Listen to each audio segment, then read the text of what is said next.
Hey guys, today we will be talking about chapter 35 of Guyton, which is resistance of the body to infection, part 2, immunity and allergy. Now if you talk about immunity, that's a bit of a basic concept, but some of you might not know about the subclassification of immunity. There are two types of immunity in the body: adaptive, also known as acquired immunity, and innate immunity. Now these types of immunity, they're very distinct from each other, and the names are pretty telling. Innate immunity is the immunity that is present from birth, right? Whereas acquired immunity is acquired and it is not present at birth. This is the first difference. Innate means inherent, from the start or from within, right? Secondarily, innate immunity is the result of general processes in the body. Alright, general is basically the opposite of specific. For example, our skin, which is basically the largest organ in the body, is a part of innate immunity. Why? Because it does not let any pathogen, be it bacteria, be it parasites, penetrate into the body tissues, right? This is why it is classed as a part of immunity. But why is it a part of innate immunity? Because number one, the skin is present from birth. Number two, the skin is impenetrable to almost all pathogens and is not impenetrable to certain specific pathogens. So it's basically a general process and not a specific process acquired in response to a particular pathogen. Now, acquired or adaptive immunity is developed in the body in response to a specific pathogen and is specific to the specific pathogen, and it takes a time period from a couple of weeks to a couple of months to develop properly, right? Third point may be that innate immunity does not take time to develop. It is equally as effective the first time there is exposure as compared to the next time there is exposure. Whereas in adaptive acquired immunity, because it takes time to develop, its effectiveness is different. The first time there is exposure to a particular pathogen and immunity specific to that pathogen begins to develop, first of all there's a delay period, and after that immunity begins to develop, but that tends to take a time, and so the body is not equally capable of fighting against a particular pathogen via acquired immunity at different points of time. And after second exposure, some months or weeks later, the immunity response is much greater, much stronger, and much more effective. So this is basic differences between the types of immunity. Oftentimes they often do ask a comparison table to be drawn up, so I'll basically write that down as well. So now I'll be taking a bit of detail from a particular table in Sherwood, which is comparing innate immunity to adaptive immunity, and we're specifically taking the scenario of a bacterial invasion. So in adaptive immunity, so we have B cells and we have helper T cells.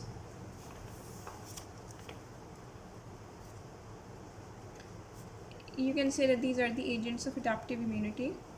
You can also say that adaptive immunity is a product of the body's lymphocytes. That is a particular phrase that is written in Guyton. B cells and T cells. They are not involved in innate immunity. That is one point to remember. Now, if you go into a bit of detail, we have inflammation as a part of innate immunity. That is another point to remember. Inflammation is not a part of adaptive immunity. And if you talk about the cells that might be a part of innate immunity or the structures we have the skin, we have the stomach because of its gastric juice content and because of its particular enzymes. We also have the phagocyte or the monocyte macrophage system with its monocytes, its macrophages, and also its neutrophils, that is also a part of it. We also have basic polypeptides, and these are examples of innate immunity which result from general processes as opposed to particular or specific responses. Now, if we talk in detail about acquired immunity, so a similarity between acquired immunity is that both types of acquired immunity, yes, we have two types. We have humoral acquired immunity and we have cell-mediated acquired immunity. Both these types, they are triggered by the same stimulus, antigenic exposure. So if we were to draw up a table comparing cell-mediated to, cell-mediated to humoral immunity, that is the first point that you will write, that both are triggered by the same stimulus, which is antigenic exposure. Now, if we talk about the agents which are involved in both of these subtypes of adaptive immunity, in humoral you have the involvement of B cells, whereas in cell-mediated immunity you have the T cells. This is a very basic and a very important difference. If you mess this up, you pretty much mess the rest of the table up as well. So the same stimulus triggers both cell-mediated and humoral response, that is antigenic exposure. However, the agents are different. T cells are involved in cell-mediated immunity and B cells are involved in humoral immunity. This is a very basic thing to remember. Alright, now if we talk about the development of immunity, if we talk about the T cells and the B cells, which are the agents of adaptive response, where are they produced? The first thing to remember is that the lymphocytes, they're generally produced in two sites in the body: the bone marrow and also production happens in various lymphoid organs. However, all of this, or like at least most of this, happens before birth. It's a very complex process. So let's start with the bone marrow. In the bone marrow we have hematopoietic stem cells, and these pluripotent hematopoietic stem cells, they are the mother cells. All of the blood cells present in the blood can eventually be traced back to a particular pluripotent hematopoietic stem cell present in the bone marrow. This holds true for the immune cells, including the B cells and the T cells as well. So in the bone marrow, you have a particular pluripotent hematopoietic stem cell, and this particular pluripotent hematopoietic stem cell, it differentiates into an intermediate stem cell known as a lymphoid stem cell. This lymphoid stem cell is committed to the lymphoid lineage. It can either become a B cell or it can become a T cell, depending on the sort of signals it is receiving from the body, right? For example, if it goes towards the B cell route, what happens? You basically have an immature B cell, alright? And this immature B cell, basically it enters into the bloodstream. All of this is happening pre-birth. This is in the antenatal period. This immature B cell is incapable of mounting an immune response. Now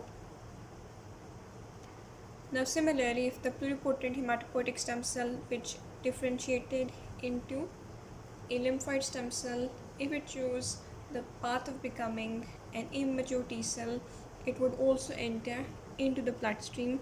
Again, this is something that is happening in the antenatal period, right? Now, where would it go? It would simply migrate into the developing thymus, because this is the fetal period, so the thymus is not fully developed, right? And what happens over there? Once it has migrated into the thymus, the first thing that the immature T cell do, for the moment they're identical. All of the immature T cells that are formed from a single hematopoietic, or you can say all of the immature T cells which are formed from pluripotent hematopoietic stem cells are identical at this stage. When they have migrated into the developing thymus, what is the first thing that happens? Proliferation of the immature T cells or the T cell precursors, because either the use of immature T cells or T cell precursor is carrying the same sense. So basically they mitotically divide, they increase their number. Now the word precursor is important, so you do know that these are not the actual mature cell. You may also feel the need to clarify that this is happening antenatal at present. All precursor cells are identical.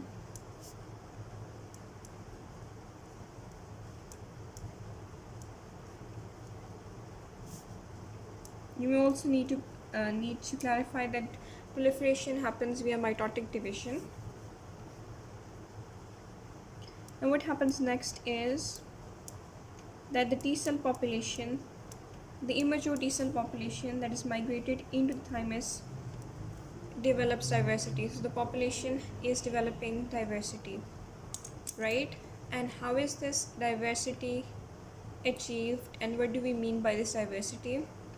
So the immature T cell population becomes diverse, meaning that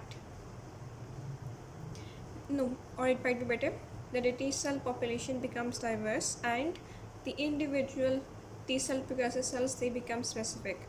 So the population has become diverse and the individual cells have become specific because each T cell precursor has now developed reactivity against just a single antigen. Alright, so it can only react against a single antigen.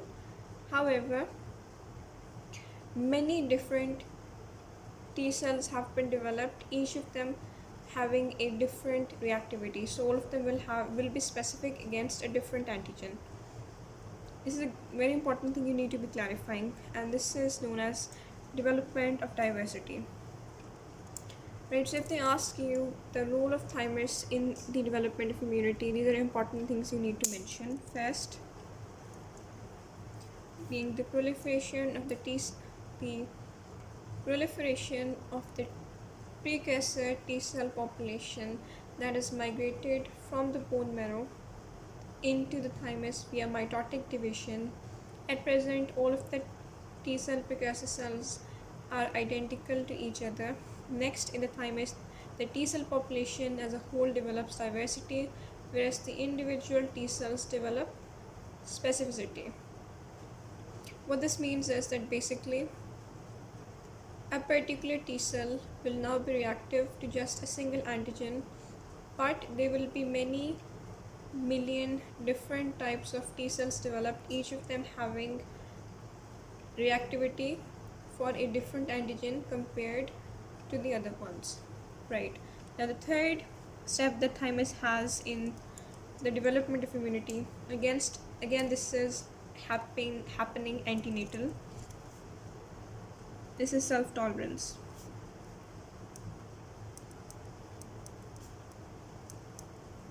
Previously, many hundreds of millions of different T cells were formed, each of them having a different reactivity, but many of them would have reactivity against an antigen that is normally present inside the body of the person who is developing immunity.